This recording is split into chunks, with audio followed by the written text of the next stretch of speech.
Good morning, folks. Just before we start, I'm just going to encourage you to take a look around you. If there is a spare seat beside you, maybe you could consider moving in. We have hundreds and thousands of people still coming, so if you could just push in a little bit, that would help us. We'll start in about 5 minutes.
Good morning.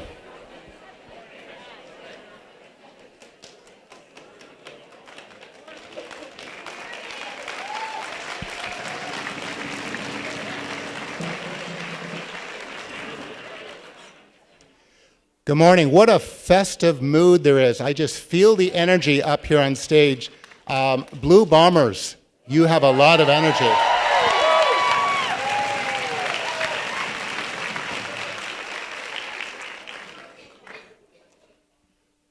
I'm going to welcome you more formally in just a moment, but as is the tradition in the Lampton Kentchester School Board, I'd like to start with the traditional acknowledgement.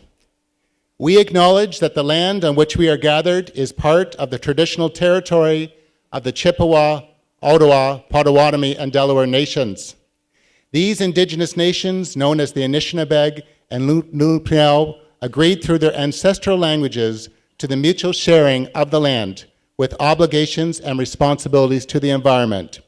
Today, these responsibilities and obligations extend to all peoples. Today is also April 28th. It's the National Day of Mourning. It commemorates workers who have been killed, injured, or suffered illness due to workplace-related hazards and incidents. And we honor the many families and friends who have been deeply affected by these tragedies. For this reason, our flag is at half-mast. My name's Paul Wiersma. I'm the principal of Great Lakes Secondary School. Welcome to the S.C.I.T.S memorabilia showing and time capsule opening event. The history of education in Sarnia began in 1851 with the Sarnia Grammar School. This same school became the Sarnia High School in 1871 and Sarnia Collegiate Institute in 1892. In 1922, a brand new state-of-the-art school was built called Sarnia Collegiate Institute and Technical School, or S.C.I.T.S for short.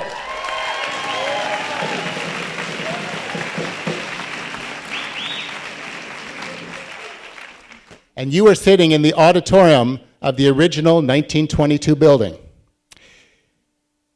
S.C.I.T.S consolidated with St. Clair Secondary in 2016 to form Great Lakes Secondary School, and this building has been the home of Great Lakes for the past 2 years. Now, this event has great meaning for many people here today. You may be alumni, you may be former or current staff, students, parents, or members of the community. Some of you are here to see the memorabilia and artifacts over the last 94 years. Others are interested in simply walking through the building and taking in all the amenities and remembering the times that you walked through the hallways. Some people are here for the many activities that will happen today, such as the student art show. Others are here for the time capsule opening, which is beside me, and we will do that in a few minutes. Some of you are here simply because you have an interest in this building and perhaps in the future of it and the community around it. For whatever reason that brought you here, I trust this day will be full of memory and celebration as you meet old friends and make new ones. So I hope you really enjoy the day. Now, before we start with the time capsule, I'd like to acknowledge a few guests that are here with us today. So I would just ask them to briefly stand. So welcome to Trustee Elizabeth Hudai, Chair of the Lampton Kentish School Board.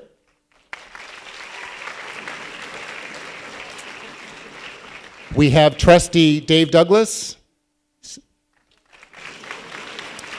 Also Trustee Jack Fletcher in the back there.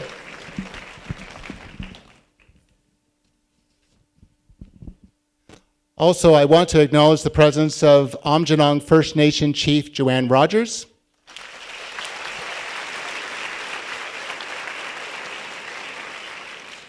And I know that Mayor Mike Bradley is going to be here. I haven't seen him yet this morning. Is he in the audience here yet? We will see him today. Okay. Also, there's lots of other distinguished guests, and I'm sorry if I did not mention you by name, but I look forward to meeting you throughout the day. Also like to really acknowledge the tremendous support of the community partners that we worked with in connection with this event. So the Sarnia Historical Society, the City of Sarnia Heritage Committee, the Sarnia Hall of Fame, the Lampton Heritage Museum, the Lampton County Archives, Dave Burrows from the Video Show Network. He's actually live streaming this event to thousands and thousands of alumni across the world. So thank you to all those folks. Thank you to also Miss Chitra Dath McClellan and the Great Lakes Secondary School Jazz Band here this morning.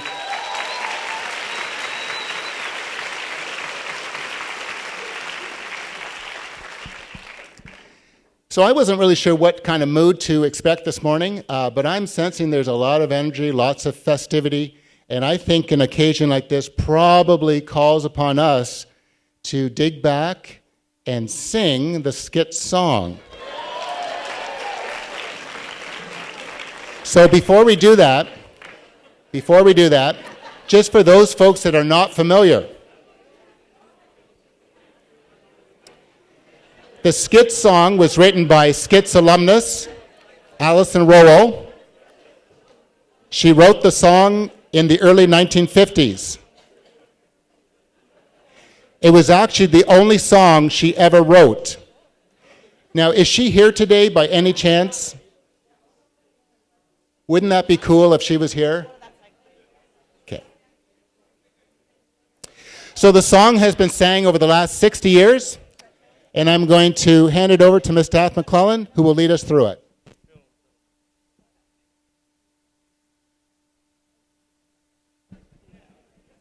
Hello, everyone. Welcome. Okay, we're going to sing it along with the band. I know you know the words, but I'm Ms. Brander, April Brander, S.C.I.T.S teacher and alumni, and I'm happy to welcome Mr. Laurie Fillion back to the stage to lead you. Now, if you're able, and only if you're able, I really would love to see you stand and sing for S.C.I.T.S. Let's go, people.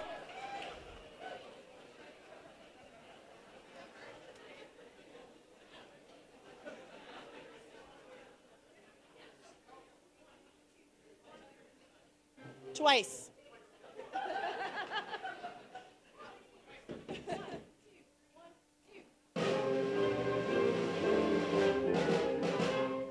Stand and sing to S.C.I.T.S. Sing your praises, it deserves no less. Tell of days spent in those halls of fame, where we learn to work and play the game. Onward, forward, striving to the end, though the road be long. For we'll work with the will for our knowledge and our skill at the S.C.I.T.S. One more time! And then sing to S.C.I.T.S. Sing your praises, it deserves no less. Tell of days spent in those halls of fame, where we learn to work and play the game. Onward, forward, striving to the end, though the road be long. For we'll work with the will for our knowledge and our skill at the S.C.I.T.S.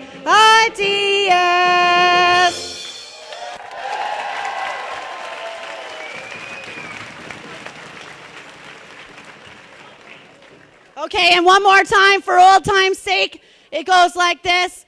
Let's go, S.C.I., S.C.I. go, let's go. Let's go, S.C.I., S.C.I. go, let's go. Let's go, S.C.I., S.C.I. go, let's go. Let's go, S.C.I., S.C.I. go, let's go.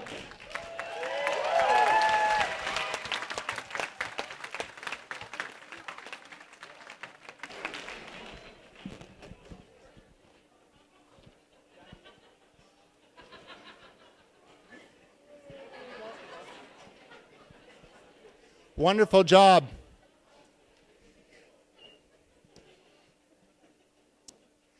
The preparations for the memorabilia showing have been occurring over the past year and a half. We've had a faithful committee of about 20 people. The History and Memorabilia Committee has been ably led by two co-chairs who have done a phenomenal job. Helen Crick currently teaches at Great Lakes, and she's a proud former S.C.I.T.S teacher.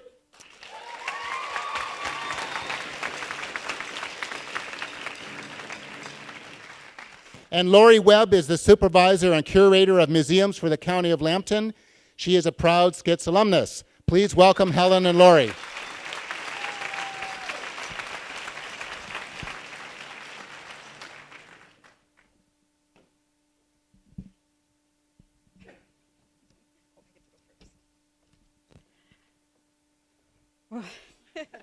Well, welcome everyone. I was telling Helen earlier that I think I managed to make through my entire high school career without having to speak on this stage. So it's kind of ironic that I'm up here today. So as Paul said, I'm the curator at Lampton Heritage Museum. And when the call came out for people to volunteer to sit on this committee, I jumped at the opportunity as an alumnus and also as a curator at a museum. I thought I could definitely help out to sort through all of the history at the schools and to help figure out what we need to keep and what's a good, what's a good home. So what the committee did, our job was to go through the memorabilia at both schools and try and figure out what we could keep and what would go on display in the new Great Lakes Secondary School. As you're probably aware, there's much more material than we can possibly keep at the new school. So we decided early on that we were going to inventory and photograph everything in the school. This included transcribing all the names off of every trophy and every plaque in the entire school, which took a long time.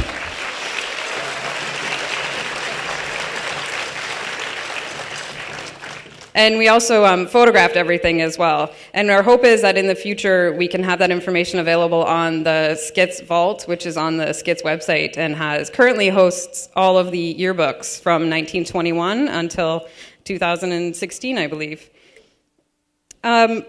So we sorted through all the material and had to determine what could go to the new school, and then what could go potentially to the county archives or the museum for preservation, and then what we should make available to the public. We made sure that when we were sorting through all the material, we took a good selection of awards which represented the school's entirety. So we have material from academics, athletics, art, drama. Every aspect of the school life is represented in what we've kept to go on display at the new school. The new school has a history room, which is going to represent the history of St. Clair, S.C.I.T.S, and Central High School as well, because there is memorabilia here from Central.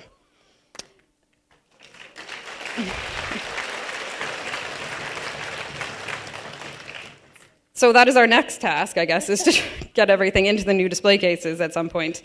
One of the questions we had a lot was, what's going to happen to the War Memorial, which is outside the front office? So we're excited to say that the War Memorial is going to be relocated to the new school. It's going to go into a place of prominence, and we're hoping that there'll be a rededication for that memorial in the new school.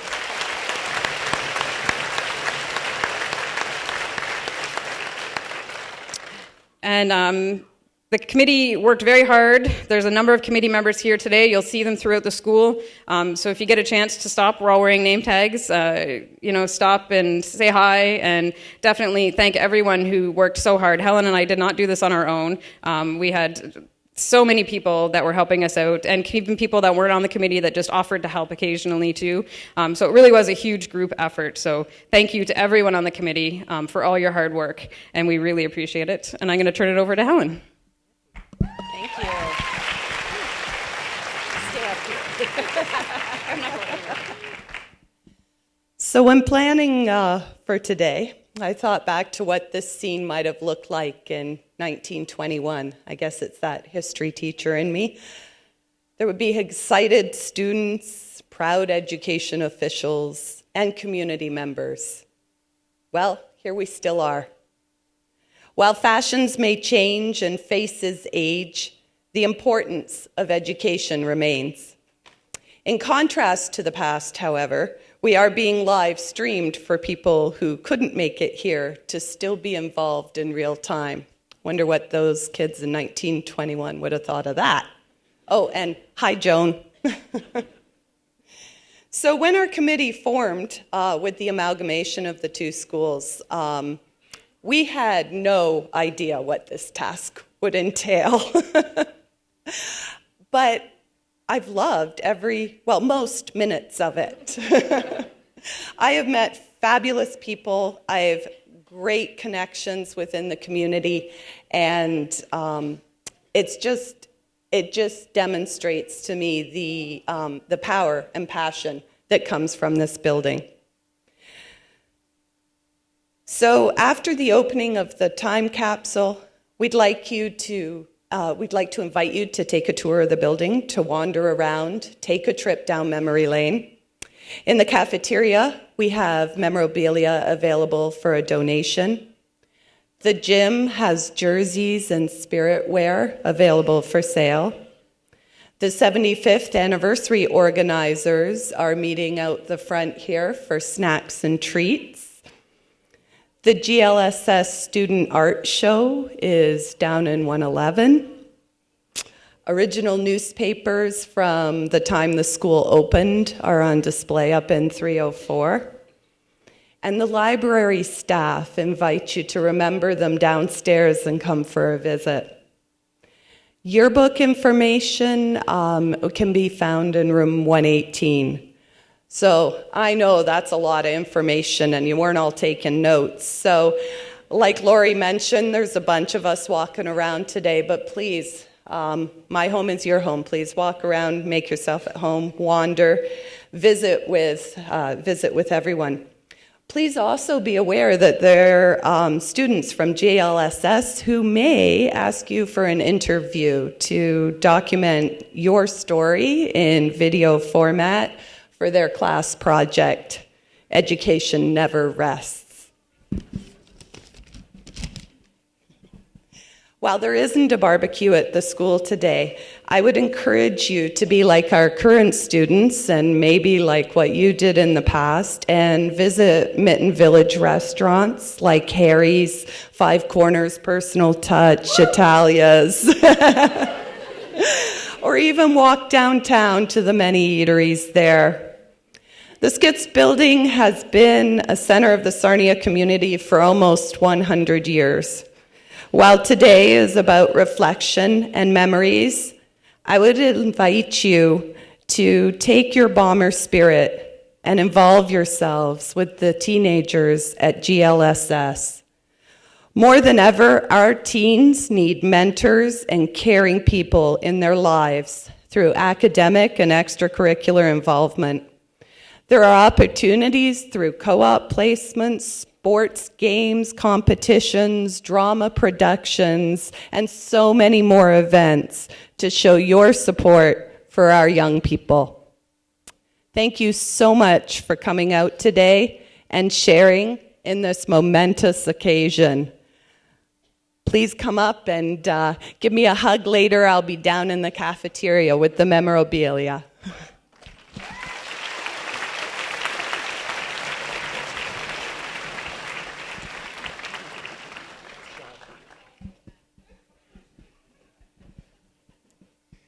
Thanks so much, Helen and Lori, and the work of the committee that's made this day possible. I noticed that we have a special guest here this morning now, so I want to recognize Mayor Mike Bradley, so thank you for coming.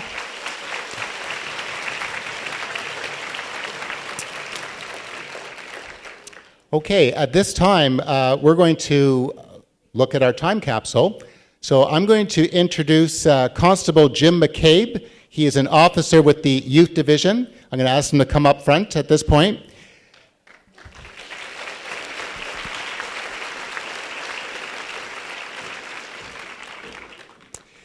So Constable Mccabe has quite an extensive background in time capsules. In fact, I didn't even realize that this building had a time capsule until one day he said to me, "Paul, do you know that this building has a time capsule?" And I said, "No."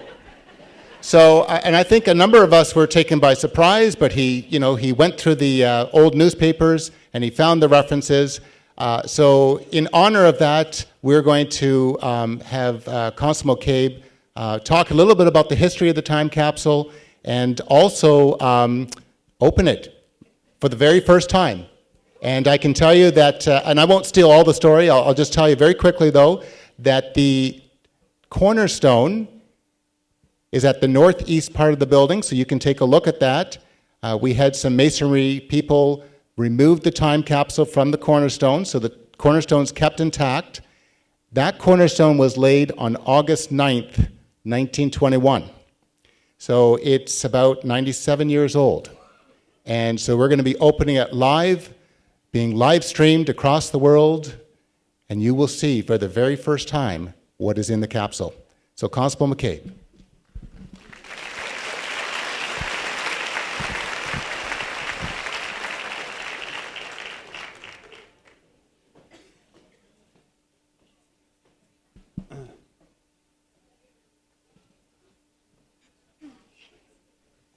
That's yours.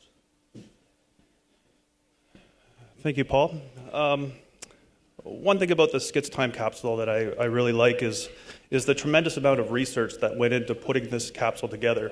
It shows a unity between the board and the community, and that's what this capsule is. It's not something just to do with school stuff, it's actually community stuff.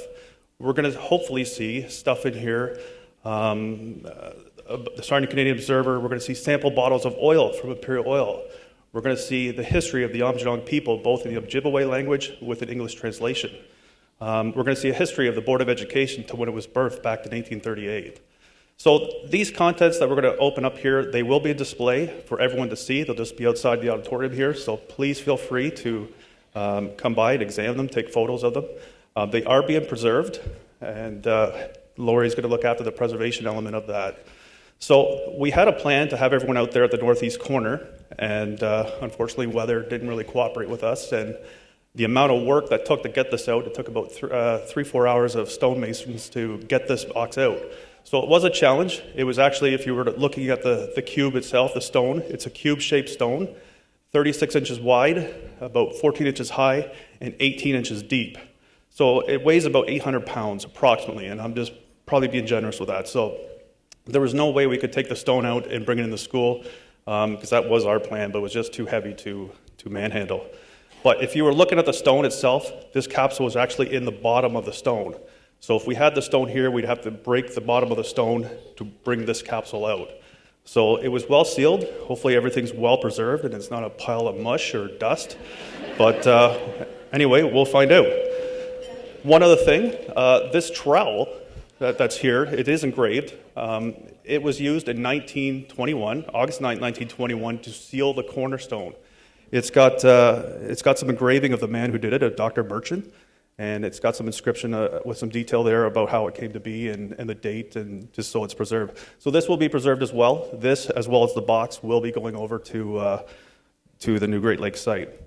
So again, you feel free to take photos of that, and certainly very historical. So without further ado, we'll open it up. So I'll hold the mic, and I'll try to provide a commentary on what we're seeing. You'll notice that they're wearing the gloves so that we don't contaminate the contents. Once again, you're seeing this live at 275 Wellington Street. And we have no idea what's in it. So you want to just pull it up? Bring that up here. So I'll just turn it around. So a wheel saw was used, basically a saw with a wheel on it that was used to cut the perimeter of it. So we'll just pull it back and get it open. Try not to break it.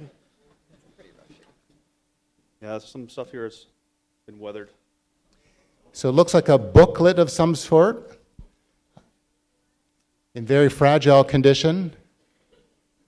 We can't read any of the text on it, unfortunately, upon first observance. It looks like a city directory. So once again, we'll have these items on display outside the main office a little bit later today.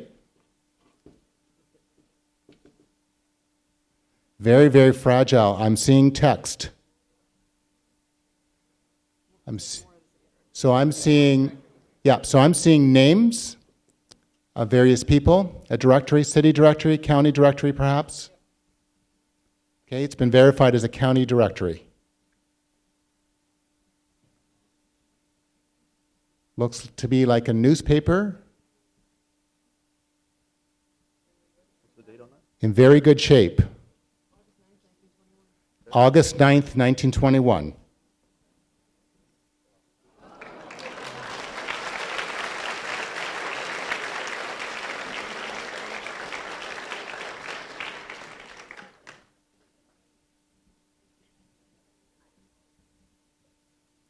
Looks to be like another newspaper. So I believe it was called the Canadian Observer, Sarnia Canadian Observer at that time. August 5th, 1921. Just for your trivia, that's my birthday. Not 1921, though.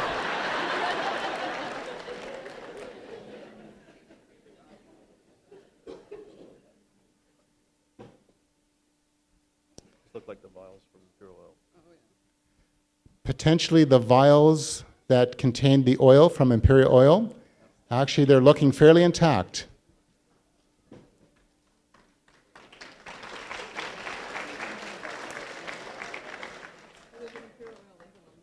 There's an Imperial Oil label on one of the vials.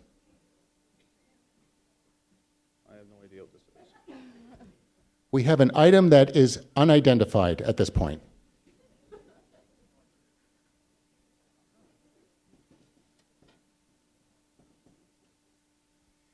So we're still expecting to find some silver and copper coins and also a history of the indigenous people. So stay tuned, folks. A coin, silver coin, perhaps? A 50-cent coin from 1920?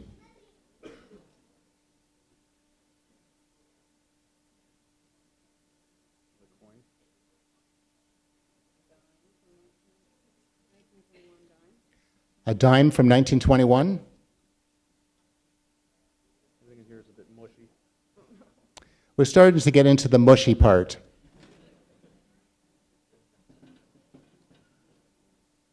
bad. I don't know what that is. Looks like a map. Map for the city of Sarnia. Looks like a map of the city of Sarnia.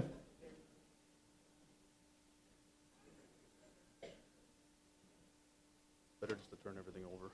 Stuff I can't even get out of here. Yeah, I just need it. Do you want to turn Turn it upside over real down. quick? Yeah, I can just tip it. Okay, so we're going to tip the rest of the contents out.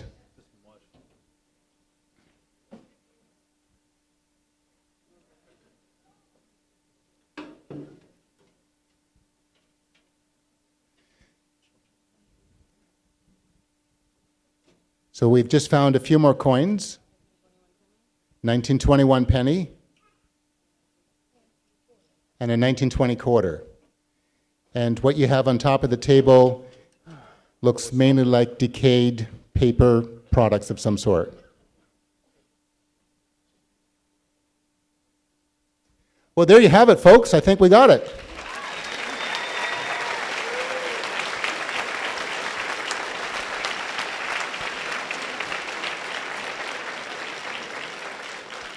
So we'll have our historical experts comb through the remains and catalog them, photograph them, and they'll be out for display. But in the meantime, I'm just going to encourage you to enjoy your day here at S.C.I.T.S. Enjoy all the activities, and we look forward to talking to you.